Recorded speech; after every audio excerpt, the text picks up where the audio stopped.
Hello friends, आप सभी का स्वागत है मेरे चैनल पे। तो आज इस वीडियो में हम कस्टम सॉर्टिंग पावर पिवट में हम कैसे कर सकते हैं ये देखने वाले हैं। तो चलिए शुरुआत करते हैं। हम ये देखेंगे कि एग्जैक्टली प्रॉब्लम क्या होता है। ठीक है, तो यहाँ पे कैसे है डेटा है कैटेगरी वाइज सेल्स वैल्यू। ठीक है, तो अगर हम इसका पिवट टेबल बनाएंगे तो इसके लिए हम इंसर्ट में जाएंगे, पिवट टेबल में जाएंगे, फ्रॉम टेबल रेंज को सिलेक्ट करेंगे और यहाँ पे हम ओके क्लिक कर देंगे। तो मैंने कैटेगरी जो है वो रोज में ली और वैल्यूज में सेल्स वैल्यू ली। ठीक है, तो मेरा डेटा तो बराबर दिख रहा है। सॉर्टिंग ऑर्डर है वो डिफाइन है, मतलब सबसे पहले जो आना चाहिए वो इलेक्ट्रॉनिक्स, उसके बाद अगर मुझे फर्नीचर चाहिए तो इस हिसाब से मेरा डेटा आना चाहिए।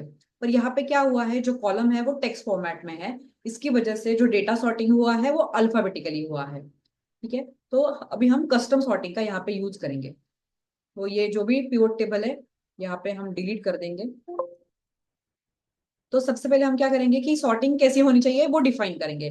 तो इसके लिए हम एक नया टेबल क्रिएट करेंगे। तो यहाँ से हम कैटेगरी कॉपी करेंगे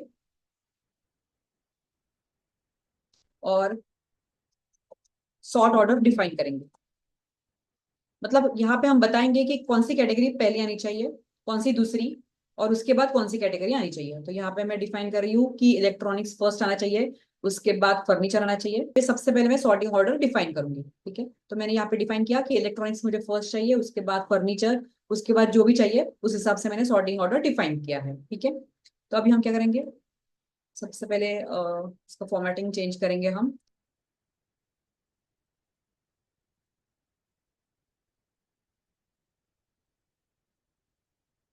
ठीक है, तो अभी मैंने डिफाइन किया है कि मुझे कैसे सॉर्टिंग चाहिए। ठीक है, तो आपको जिस हिसाब से डेटा सॉर्ट होना चाहिए उस हिसाब से आप इसको नंबर दे सकते हो। ठीक है, तो यहाँ से मैं यहाँ पे मैंने नंबर दिया है कि कौन सा फर्स्ट आना चाहिए, कौन सा सेकंड, 12 तक मैंने नंबर दिए हैं। ठीक है, तो अभी हम क्या करेंगे, मेरी जो पहली स्टेप होगी कि ये जो भी डेटा है मैं इसको डेटा मॉडल को ऐड करूंगी।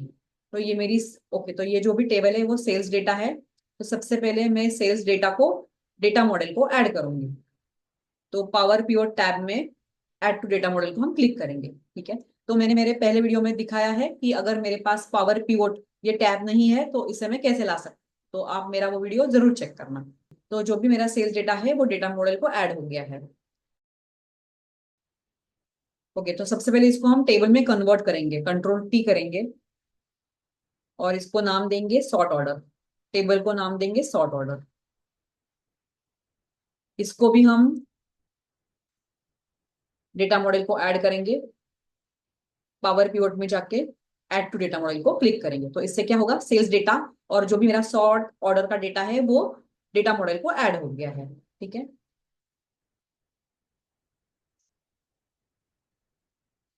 तो सबसे पहले हमने क्या किया कि सॉर्टिंग ऑर्डर डिफाइन किया और सेकेंड स्टेप हमने इसको डेटा मॉडल को ऐड किया। तो अभी हम क्या करेंगे, इसमें रिलेशनशिप क्रिएट करेंगे। तो इसके लिए हम डायग्राम व्यू को सिलेक्ट करेंगे। यूनिक यूनिक आइडेंटिफायर कौन सा है यहाँ पे, कैटेगरी। तो सेल्स डेटा की कैटेगरी हम ड्रैग करके सॉर्ट ऑर्डर के कैटेगरी पे ड्रॉप कर देंगे। ठीक है, तो इससे क्या होगा, इसमें रिलेशनशिप क्रिएट होगी। ठीक है, तो हम फिर से एक बार डेटा व्यू में जाएंगे। तो अभी हम क्या करेंगे, यहाँ पे सेल्स डेटा जो भी है उसमें एक कॉलम ऐड करेंगे। तो यहाँ पे हम रिलेटेड फंक्शन का यूज करेंगे। तो related function same as VLOOKUP काम करता है। मतलब वो क्या करेगा, तो अभी मुझे क्या चाहिए, इलेक्ट्रॉनिक्स का सॉर्ट ऑर्डर कौन सा है। ठीक है, तो वो कहाँ से निकालना है, सॉर्ट ऑर्डर से। ठीक है, तो इसके लिए मैं इक्वल टू साइन डालूंगी। उसके बाद हमारा फंक्शन हम लिखेंगे यहाँ पे रिलेटेड। तो रिलेटेड फंक्शन क्या करता है, जिसके साथ भी रिलेशनशिप है उसमें से वो डेटा फेच करता है। ठीक है, तो ये वीलुकअप की तरह ही काम करता है। तो रिलेटेड फंक्शन सिलेक्ट करके कॉलम नेम देना है। ठीक है, जैसे ही हम रिलेटेड फंक्शन डालेंगे तो जिसके साथ भी रिलेशनशिप है उसका कॉलम हमें दिख जाएगा।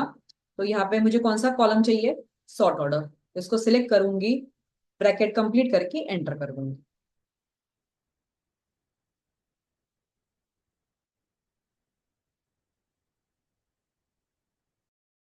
सॉर्ट ऑर्डर हो गया है हमारा। तो इलेक्ट्रॉनिक्स के लिए 1 आना चाहिए, उसके बाद फर्नीचर को 2। ठीक है, तो अभी हमें सिंपल करना है, हमारा कैटेगरी कॉलम सिलेक्ट करना है और आपको होम टैब में एक ऑप्शन दिखेगा सॉर्ट बाय कॉलम, उसको हमको सिलेक्ट करना है। सॉर्ट बाय कॉलम को फिर से एक बार सिलेक्ट करना है। तो अभी मुझे ये जो भी कॉलम है किससे सॉर्ट होना चाहिए, तो मैंने जो भी नया कॉलम ऐड किया कैलकुलेटेड कॉलम, उससे इसको सिलेक्ट करके हम ओके क्लिक कर देंगे। ठीक है, हमेशा मेरा कैटेगरी कॉलम जो सॉर्ट होगा वो कैलकुलेटेड कॉलम से होगा। ठीक है, तो अभी हम डेटा मॉडल को बंद कर देंगे। ठीक है, तो फिर से एक बार हम पिवोट टेबल बनाएंगे, तो इसके लिए हम सेल्स डेटा सेलेक्ट करेंगे, इंसर्ट में जाएंगे, पिवोट टेबल, और यहाँ पे हम फ्रॉम डेटा मॉडल को सिलेक्ट करेंगे। ठीक है, और जो मेरा पिवोट टेबल है मुझे इसी शीट में चाहिए, इसलिए मैं एग्जिस्टिंग वर्कशीट सिलेक्ट करूंगी, मेरा लोकेशन में सिलेक्ट करूंगी और ओके क्लिक कर दूंगी।